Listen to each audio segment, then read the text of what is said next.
It's the 1st of September 2025. Welcome to KBC Channel 1. This is Good Morning Kenya. Where are you watching us from as we start this new month? You know, mwaka imekimbia sana. The year is nearing its end. We are like 3 or 4 months away from ending this year. So, and how has your year been? Have you achieved some of the goals that you have set, that you had set mwaka ikianza? How are you going about it? That is a question you need to ask yourself and answer only to yourself. Because at the end of the day, the things that you set as your goals, you have to work towards them, and you have to ensure that it is in line with whatever you wanted to achieve. But at the moment, welcome once again to the program. My name is Mike Migui. A lot is in store for you today, exactly being a Monday and the start of a new month. So you want to tune in to this program. No, I'm not alone. Vivian is in the building. Good morning, Vivian. Good morning, Mike. How are you doing? I hope you had a lovely weekend. I'm doing well. Mine was fantastic. Amazing, amazing. Yes. And a very good morning to each and every one of you who is tuned in on this show. It is the first day of September, just as Mike has mentioned. And I hope that your September turns out to be a great month. Now, today being a Monday, we also will be looking at Family Check. That is, aside from politics, we're going to be looking at Family Check, and today our topic of conversation is self-evaluation. And to be specific, we will be looking into self-esteem and what are the effects of one's self-esteem in a relationship. You definitely want to stay tuned for that conversation that will be coming to you at around 9 a.m. And I will be joined by Evangelist Rachel, who is a counselor and therapist, as well as Joy Kiri, who is a counseling psychologist. They'll be here so that we are able to look at matters self-esteem and how that affects one's relationship. Even before we get into what is on our papers this morning, we got to finally come to an end of CHAN. Yes. The CHAN games are done. Yeah. And Morocco emerged the winner. They took the cup. It was a beautiful sight. It was a beautiful game. And Madagascar did prove that they were no pushover. Yes. They were no pushover because the way they played, they made Morocco work hard for that victory. And Kenyans, I think Kenyans had taken sides.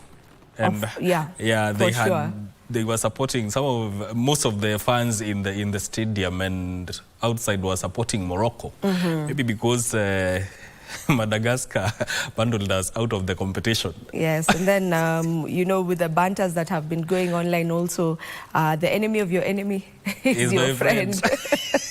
So yeah, Morocco was, Team Kenya was behind Morocco, and they took the cup, and that was the end of the CHAN games. And I'm sure that we got to pick a thing or two from the games, you know, just as with us as Kenyans, we got to pick some things from that. And one thing for sure is that we should rally behind our sports people right here in the country, because when you give them that motivation, when they receive that support, they definitely do well. So, yeah. That was maybe from my perspective, it was an eye-opening period for the period that CHAN ran. It was an eye-opening period for the country in terms of hosting continental tournaments of any sports.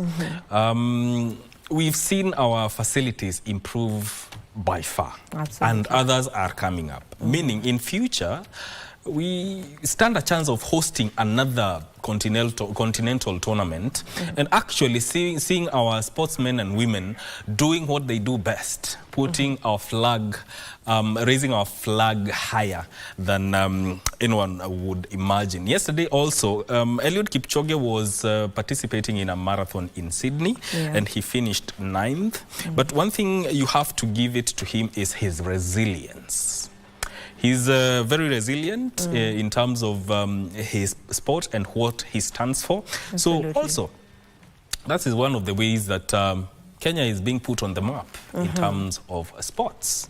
Indeed. Absolutely. And as that is happening, in the political world, a lot has been happening.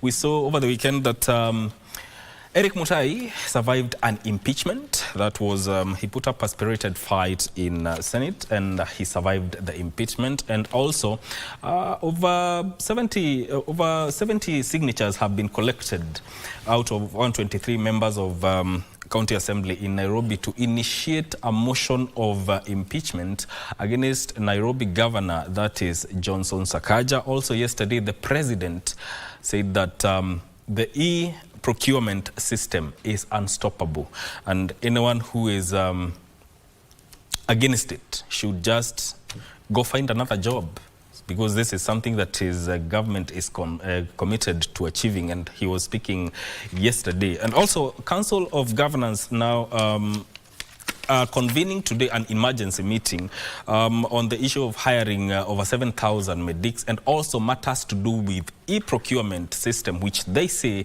has stalled county budget. That is some of the things that we shall be talking about at in our People and Politics segment. I'll be joined by Thomas Omao, who is a governance and political expert, and also Frank Nyamari, who is an advocate of the High Court, and Peter Mutuku Mutua, who is a governance and leadership expert. That is a conversation that will be coming to you immediately. I think before then, let me give you a quote for today. And given that it's the start of the month, I think this aligns well with new beginnings. Now, the quote says, "Don't watch the clock, do what it does. Keep going." That is a quote by Sam Levinson. Don't watch the clock, do what it does, keep going. That is a quote by Sam Levinson. That is a quote that is in line with what, or the start of a new month, because time does not stop. It does not wait for anyone. So whatever you have set out to achieve, go for it. Time will not give you a chance like itakungojea. There's no chance it will, Vivian. You keep moving, yes, for sure. That's a really, really good quote, especially for the start of the month. Keep going just as the clock does. Indeed. Yeah. I think let me take them through the front pages of our local dailies, and I will start with the Daily Nation. This is what is being reported on the front page of the Daily Nation. Ghosts Paradise. Audit report routinely expose shady schemes to loot public funds. The admission by authorities that rogue hospitals tried to steal 10 billion from the Social Health Authority has revived past scandals involving fraudulent payments for ghost government workers, schools and health facilities. Billions of taxpayers' money looted in fraudulent salaries for non-existent government employees. Auditor General's special audit found that non-existent schools pocketed 3.7 billion in capitation funds over 4 years. Authorities also have flagged inflated enrollment figures, with reports indicating schools steal more than 700 million annually. And also audits uncovering looting of billions through fraudulent claims under the state medical scheme, including the defunct NHIF. That story is told on page 2 and 3 of the Daily Nation. Crisis over county tenders, new jobs. Governors have convened an emergency meeting today to address the stalemate over hiring over 7,414 medics and the Treasury's electronic procurement system, which has stalled county budgets. That story is told on page 4 of the Daily Nation. How AI is changing lives in new order. Artificial intelligence is rapidly reshaping every aspect of life, with its disruptive impact already evident. Here's how AI is transforming society. That story is told on page 12. Another story that is making the front page of the Daily Nation is that hiring of 10,000 police officers in jeopardy. Deep divisions in the National Police Service Commission threaten process as staff wars between commanders and commissioners escalate into a crisis. That story is told on page 8 of the Daily Nation. Any government official who is not willing to use it can resign. That is President Ruto vocalizing himself on matters to do with the e-payment, e-system that is being fronted by the government. Let's look at what is making headlines on the news, the Standard newspaper. Unmoved by outcry, they have survived scandals that would have ruined lesser men, from looting of billions under their watch to questionable imports, a high death toll from road accidents and serious human rights abuses.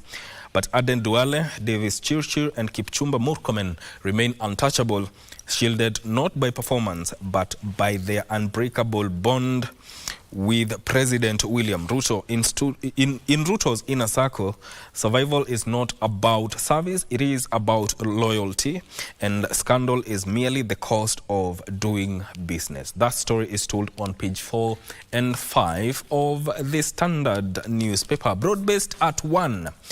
Cronyisms or unlocking the country's potential.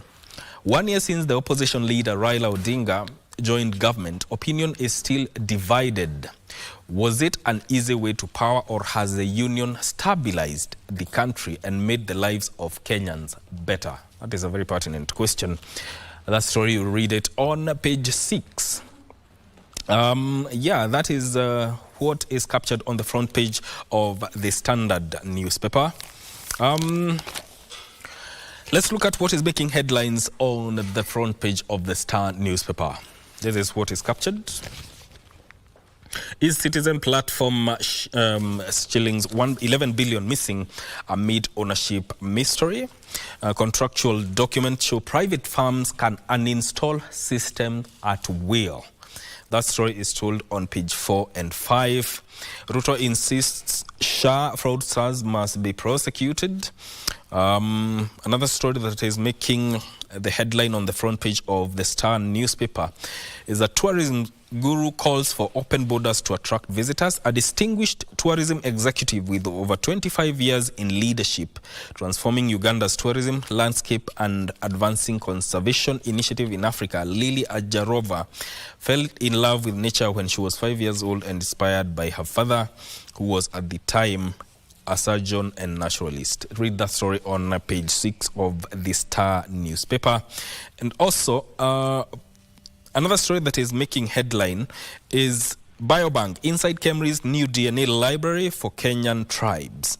Researchers at Kemri have created the most comprehensive genetic data of Kenyan tribes available today, known as a forensic biobank. They hope the data will help solve crimes, settle family mysteries, and also tell us more about where Kenyans came from. That story is told on page 2 of the Star newspaper. That is what is making headlines on our local dailies. You can grab your favorite local daily and read the stories that have been highlighted there. I want us to take a very short break. Once we come back, we talk about the state of the nation. Stay with us.